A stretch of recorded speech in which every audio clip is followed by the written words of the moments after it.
to CJ Needham up until 5 p.m. The pair of us will take an early look at the title race shortly. How many sides could realistically challenge Arsenal for the Premier League? Alex Crook is with us for the latest from the transfer window. We'll get an update on Chelsea's pursuit of Maxence Lacroix and more. And we'll also get the lowdown on Jurgen Klopp's first press conference as Germany boss too. Stick with us. This is The Social on TalkSport 2. The TalkSport 2 Social. CJ, Yes, Arsenal Marcus. are the Premier League champions. Are we going to be saying that this time next year as well? I think so. I think we've got a good opportunity, and I hope to God that's the case, man. I've waited so long. So nice. Let's do it twice. Or could it even be thrice? Look, I said God's to you, grace. yeah, indeed. I said to you during the break, we were talking about this and thinking, right, who are the challenges for Arsenal this season? Manchester City, you've got to take them very, very 100%. seriously because they've got a proper manager in Enzo Maresca. And a squad. And a squad, absolutely. He is new to that team and that squad 100%. in terms of a number one. Obviously, he's been there, he knows the club and all those other kind of cliches. Elsewhere, I think it's slimmer pickings, really. And I said to you, and we'll go into each other club, you know, we'll do due diligence there in just a moment. But I said to you, Arsenal have got a real chance now for a period of dominance. I'm going to use the word dominance because if they go on and retain this Premier League title, I tell you what, it's... You know, I'm getting ahead of myself. I'm not an Arsenal fan, but You're making me dream. I know I am, and I'm look. It's Friday afternoon. We're looking forward to the weekend. It's the summer. It's a beautiful day in the kingdom, and I'm looking at you, my good man, and thinking you should be dreaming because I'm telling you, this is a great chance for Arsenal, as I say, for a proper period of dominance. Now we've seen Man City do it. You go back further enough in the history books, kids. Manchester United did it. You know, Chelsea. You could argue. You know, at times maybe, but Arsenal. I think this could be their time. Marcus, I hope you're right for my sake. I need that, man. And I have had that feeling, not necessarily dominance, because when you say the word dominance, I do think of whatever people question about the ethics around it, Manchester City and what they've done with Pep Guardiola. I'm 31, so the first period of domination that wasn't City was Sir Alex Ferguson's Manchester United. Yeah. Do I see us doing that wholeheartedly? Probably not. I like our self-sustaining model and our academy and how we go about things. But Sir Alex Ferguson did it. City do it. We tried to do it with Rodgers. It didn't work out. You now need to cherry pick the best of the best. On top of having a great academy, on top of being forward thinking, you could argue we've already displayed that forward thinking stuff. Everybody's putting an emphasis on dead balls and set pieces. We were ahead of the game with that. Domination, I can't quite say that. Right at this moment, I need us to seize the present, because when you get away from the fact that we won the Premier League, and I don't want to sound ungrateful, but when I was done being excited, I did think, what about the year before? What about the year before that? What about 2022, 23? You know what they say, the past brings regrets, the future brings uncertainty. There's no time like the present, and we need to seize this present moment. I think you were spitting facts when you was giving credit to the other teams, but several clubs, there's an element of the unknown. We know what we're getting with Arsenal. We know the good, the bad, and the ugly. So if we can obviously address the key areas, we're running away with this to the point where I see no reason why we can't have a domestic double as a minimum next season. Put my FA Cup in the bag, put my Premier League in the bag, man. Like, I'm not really scared of Maresca. I give all the credit to City, but at the end of the day, what was we? 7 points clear of them? I would say if it's not City, and I might disappoint viewers, I'd actually say Liverpool, purely because a lot of that squad was together with Klopp. I know Slot was poor last season. I said it to you off air. When I looked at that Liverpool squad, they can't attack, they can't defend, their midfield is indifferent. Areola is a very good coach, and they will have a very different identity. Now, whether he's able to handle the pressure that comes with a Liverpool manager and navigate in several games throughout a season is another thing. Not only is he a Spanish coach, but you know, Spain are having, they're all the range right now, all of those coaches. He's from that part where Mikel Arteta is from, where there's clearly something in the water over there. So I would say, for me personally, City and Liverpool, my hot take with no context, just because I've had this niggling feeling, is just City. I mean, not City, sorry, Chelsea. 2019 Mikel Arteta, I get that vibe with Xabi Alonso. I personally think Chelsea are throwing too much money at this for it not to work. They've got one game a week. I've seen a couple of times where they've played one game a week and they've won league titles. Now, they've got a lot of stuff that they need to get in order. But I would say, City, Liverpool, hot take would be Chelsea. And then there's always a challenger that nobody really has. People were saying Aston Villa is in a title challenge first half of the season. Now, their side looks like it's being decimated, but I think the fun's gone. You know, Pep Guardiola's gone. The fun's died. Pep's gone. Everyone can do it now. So my team need to run with this. I mean, I think a lot of Chelsea fans would want to pour cold water over that hot take of yours. And I get why you're saying it. They can't defend. Well, and it's still a madhouse. They've still got those owners. That's the problem for Chelsea. But for me. I do rate Xabi Alonso. Of course, Xabi Alonso there. Forget about what he did at Real Madrid. We're looking at what he did at Bayer Leverkusen. You want to do something like that. And to be fair to Chelsea and Chelsea fans, more the fans actually, they are willing to go with whoever's in charge. There's no kind of...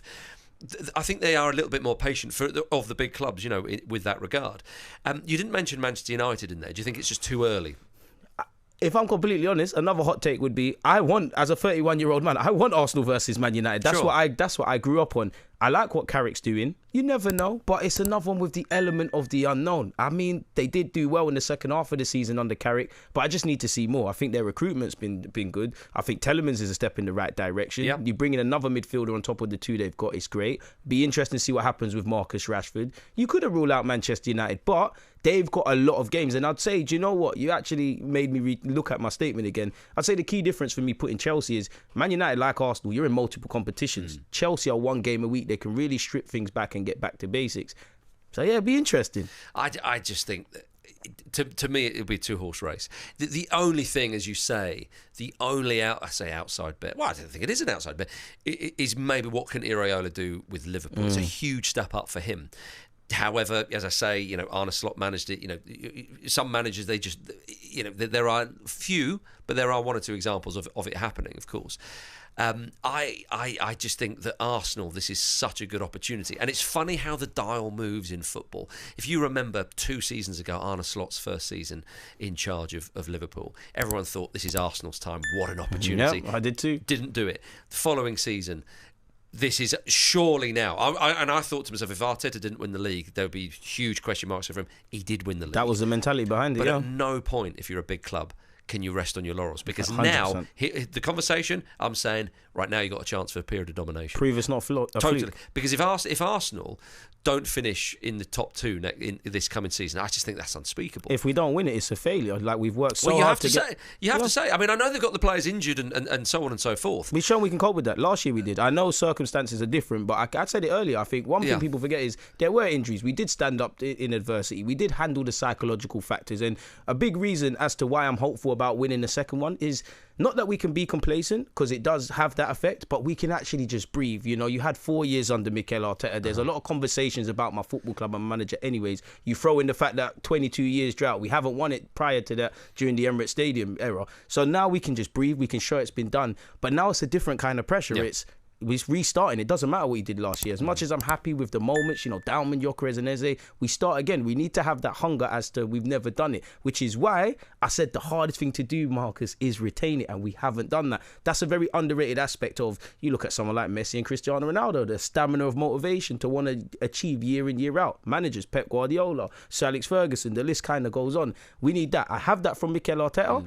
I need that to be reflected universally, because when we won the league, Josh was talking very giddy and he's making me believe. Berta's track record speaks for itself, and so was Arteta. So let's just keep people fit. Let's get in the transfer market and let's bring 2 trophies home, man. And I'll dream about the Champions League as well. But how does Arteta, how does he go about business in the Premier League? We saw what happened last season. People were critical of it. It won them the league when all said and done. Set piece, FC, all those kind of things. Does he carry that on? Does he try and evolve it? Or does he try and play the football that they played before winning the title, which was quite swashbuckling at times. There was a lot of goals scored. People sometimes forget that about Arteta's Arsenal. Do you think we're going to see a little bit more of that? Or he's just going to evolve what we saw last season a little bit? It's a tricky one, Marcus. It is a tricky one. Yeah, because what you're alluding to is the 2022-23 season where Martinelli, Saka, Martin Odegaard, it was great. People look at that season with rose tints because we blitzed teams in the first half. All the highlights on Match of the Day would be Aaron Ramsdale. So we needed to improve defensively. Maybe we've gone the other way. I think there's multiple layers, Marcus, if I'm honest. I think a lot of it is Mikel Arteta, quote unquote, I don't want to say the cliches, putting the handbrake down and things like that. But I think it's also the players. I have that belief that the players are the ones that go out there. Of course, you're listening to what the manager's telling you. These managers micromanage. We're in an era of systemic football. But you're the players that feel the vibes. And I've seen you do it. I've seen Rice have some moments. I've seen Eze have some moments. So I need my players to be fit. I need more longevity. I need the tactics to evolve. To go back to what you asked, it's a double-edged sword because Arteta could be vindicated and say, you know what, it worked. Why would I stop something I'm good at? And I want us to actually improve defensively. We need that. It's just, we need to have that mentality. Attack is the best form of defence. I go to the Champions League final. We've shown we can stifle teams. Tactically, player for player, collectively, we can stifle teams. football to a degree at this level and those finer margins will always be about the individuals. Kvaratskhelia didn't have the best of games, got the wrong side of him, a penalty. We need players like that. But you have to, it's one thing signing them, you need to know how to platform them. As you said earlier, Arteta's shown he can do that. I just don't know with the pressure of winning the Premier League or needing to win it and now wanting to do it again, will he? So I do think you'll see a change. I think more than anything, the players psychologically will want to play now and show things. Because there were times it was nervy. You know, Bournemouth at home in April, my birthday month. It was very nervy. Absolutely. Exactly. And I think even Tyler Adams said in an interview, people underestimate and downplay the psychological effects, which is why I do think you'll see players play a bit more freely. But everything's got to go up. Like the attacking players, there has to be a next level of consistency, Marcus. And what about Manchester City then? Because as I say, surely Man City are going to be there or thereabouts, you would think, 100%. even with a new manager. But he is the first guy after Pep Guardiola. We've seen what happens post-Ferguson. A bit different, but post-Wenger and so on and so forth. Although I'm not sure that is that worthwhile, because Wenger had tailed off obviously for years before that. But still, the handover wasn't great. Maresca goes in there. He is more prepared than anybody for that role, and I think it was a good appointment from Manchester City. He was the obvious guy. Even when he was Chelsea manager, he was like, "Yeah, I'll definitely be interested." He's doing all he could. He was doing all he could to go there. A bit naughty, but you know, judging on his results, and he's there. But in the transfer window, they've had some big players leave, and we know that Bernardo Silva's going to leave, of course. I mean, John Stones didn't play that much last season, but he's an experienced changing player. of the old guard now. Exactly, yeah. Akanji, Ake, they've all gone. Elliot Anderson's in. Otherwise, they've made one or two other signings. What they've done so far in this transfer window, I mean, Elliot Anderson is the big signing, and I can't imagine they're going to sign anybody else bigger than him in terms of price. The window has still got weeks and weeks to run. Rumours around Rodri as well. Oh, well, that's what I was going to ask you. Ooh. Because Rodri, we're still not sure what he's going to do. Some Man City fans will think he'll stay. Others think, he's gone. Real Madrid are trying to push them. There's a bit of back and forth in terms of some of the PR words and so on and so forth. If Rodri, who is back to his best, we saw how good he was at the World Cup. If he leaves Man City, you must be rubbing your hands together. I'm rubbing my hands and everything, and I'll proclaim we've won the Premier League. We don't even need to kick a ball. I think Maresca's right in his interview. He said today, every team would want a Rodri. Rodri is an amazing footballer, arguably a Premier League legend. No, it's not arguably. He is a Premier League legend. But in terms of his role, you could argue, I actually think him or Busquets is a genuine conversation. I'm still going to say Busquets. I think it's a serious conversation. They lose him, they've lost the heart and soul and the heartbeat of the team. And this isn't the same Rodri in his pomp. If Rodri goes, it's an issue. But going back to what you said, like if they keep Rodri, they've given several players new deals. I think you made a great point about Enzo, their manager. He's come from their school of thought. I'm sure at some point Company was probably going to be groomed to be that to have that job. Mikel Arteta the same.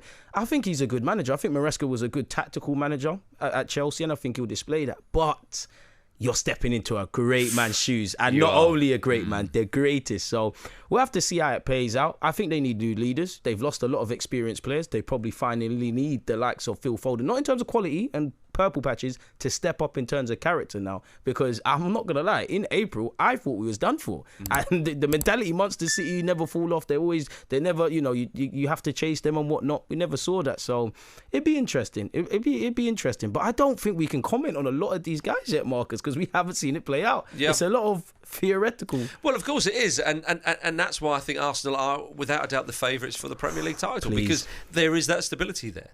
Very underrated. We know what they're going to bring. We know what they're going to do. You look at the other sides, and there is so much. The managerial merry-go-round is there. Chelsea, Liverpool, and Manchester City. I mean, three of the teams. I mean, it might be generous talking about Chelsea in those terms. The only other one really is Manchester United. Yeah. And even that. And not everyone's convinced with Man United with Carrick. With Michael Carrick, people saying, fine, he got them to, was it third place finish? He got them Champions League football. Okay, fair enough. But there have been some Man United fans who I was talking to saying, but I think we need to change the manager. Again, I haven't asked every single Manchester United fan on the planet. That would be impossible. But I got the general gist of most thought, let's stick with him and see how it goes. But again, there's still a bit of an unknown, because now there's pressure. on Carrick than there wasn't before. Exactly. You're a Man United manager. There's always going to be pressure. You've also made people believe, like, I actually like Carrick, but I can understand if not every Man United fan is universally agreeing with him because he hasn't done anything universal. Look at my manager, Mikel Arteta. Some fans probably still want him gone, but at the end of the day, when you finally win a Prem and get to a couple of finals, they can't say anything. And also, you know, we talked a lot about the rest of the traditional top six. It's funny because the next time me and you probably have a conversation about them, one of them's probably going to be sacked. Now, I'm not putting in the air, but I am. I hope every team derails apart from obviously Fulham and Arsenal. But, that's very kind of you throwing me that bone. Big up Fulham, man. You lot are being linked with Reece Nelson. Come and buy him, man. It's about time he went. Like, but yeah, I think you make a good point. I love that. Somehow. I love that. Our longest serving player, really. Nice comments about Fulham because you know that Fulham are not a rival. That's what it is. It's a pat on the head, but it's a pat I'm willing to take. We like Fulham, man. There you go. You're listening to The Social on TalkSport 2. Next up, more from the transfer window from Alex Crook. No-nonsense sports coverage. Oh, he's going all the way! This is TalkSport 2.